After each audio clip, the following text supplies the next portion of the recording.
कहानी में 1980 का वक्त दिखाया गया है। अमेरिका के कांग्रेसमैन चार्ली विल्सन इस फिल्म के मेन कैरेक्टर हैं, जो अपनी सियासत या पॉलिटिक्स में ज्यादा ध्यान देने की बजाय पार्टी और ऐशो आराम अयाशी की जिंदगी गुजार रहे होते। चार्ली कभी कभार नहीं बल्कि अक्सर ऐसी पार्टीज में जाते जहां इनके दूसरे पॉलिटिशियन दोस्त भी मौजूद होते और यहाँ ये ड्रग्स वगैरह भी इस्तेमाल करते हैं। चार्ली की सोशल लाइफ तब खराब होती है जब फेडरल इन्वेस्टिगेशन ऑफिसर इन पर कोकेन यूज करने पर इन्वेस्टिगेशन स्टार्ट करते हैं। इसका सबूत ही ऑफिसर को मिल जाता है। ये तफ्तीश इसलिए हो रही होती है क्योंकि चार्ली अपनी पॉलिटिकल कैरियर में ज्यादा सीरियस नहीं होते और उनको सीधे रास्ते पर लाने के लिए थोड़ा दबाव डालना जरूरी। सब इन्वेस्टिगेशन के अंदर सब सबूत चार्ली के खिलाफ होते हैं, लेकिन फिर भी उनके खिलाफ कोई केस नहीं बनाया जाता और ना ही कोई सजा दी जाती है चार्ली को। अब यहाँ पर एक फीमेल कैरेक्टर इंट्रोड्यूस होती है जिसका नाम जॉन है। ये लड़की पॉलिटिशियन होने के साथ साथ चार्ली की काफी पुरानी दोस्त भी है। ये इसको कहती है कि अगर तुमने अपना इमेज बेहतर करना है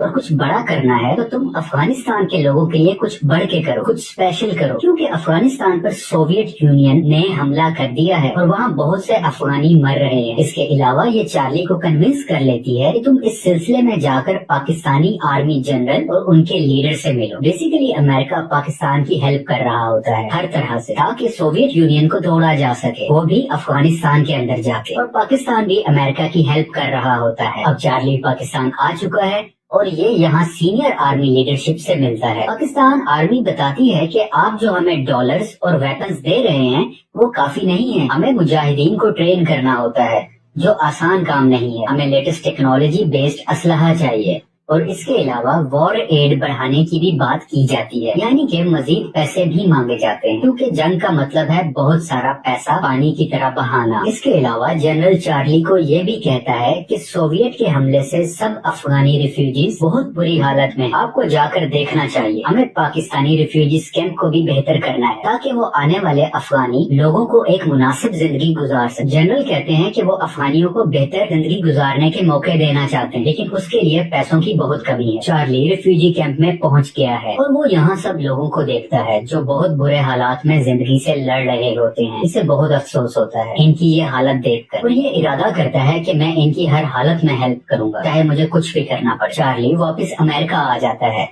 और अपने सीनियर्स को कन्विंस करता है कि हमें पाकिस्तान के जरिए मुजाहिदीन की फंडिंग पहले से बहुत ज्यादा बढ़ानी होगी, यानी कि इंक्रीज करनी होगी। इसके अलावा लेटेस्ट वेपन्स भी देने की बात करता है। अमेरिका ये सब पीछे रह के कर रहा होता है, लेकिन पाकिस्तान की मदद से, क्योंकि अमेरिका खुद सामने नहीं आना चाहता था। अमेरिकन लो की अप्रोच रखना चाहते हैं सोवियत यूनियन को तोड़ने के लिए, और ये पता चलता है कि चार्ली अपने सीनियर्स को फंडिंग बढ़ाने के लिए भी मना लेता है। इस पूरी एफर्ट के दौरान चार्ली की CIA ऑफिसर गस्ट से भी दोस्ती हो जाती है, जो अफगानिस्तान की जमीन और वहाँ रहने वाले लोगों को बहुत अच्छे तरीके से जानता है। इस CIA ऑफिसर की स्ट्रेटजीज काफी हेल्प करती है सोवियत यूनियन को तबाह करने के लिए, जैसे कि स्टिंगर्स मिसाइल लॉन्चर की मदद से दुश्मन के हेलीकॉप्टर्स को तबाह करना। अमेरिका की फॉरेन पॉलिसी बजट $5 मिलियन के करीब थी, लेकिन इस मकसद के लिए बजट को 100 गुना बढ़ाकर $500 मिलियन कर दिया जाता है, जिस पर चार्ली के खिलाफ बहुत मुखालफत होती है। लेकिन यहाँ पर भी चार्ली की ही बात सुनी जाती है। पाकिस्तानी,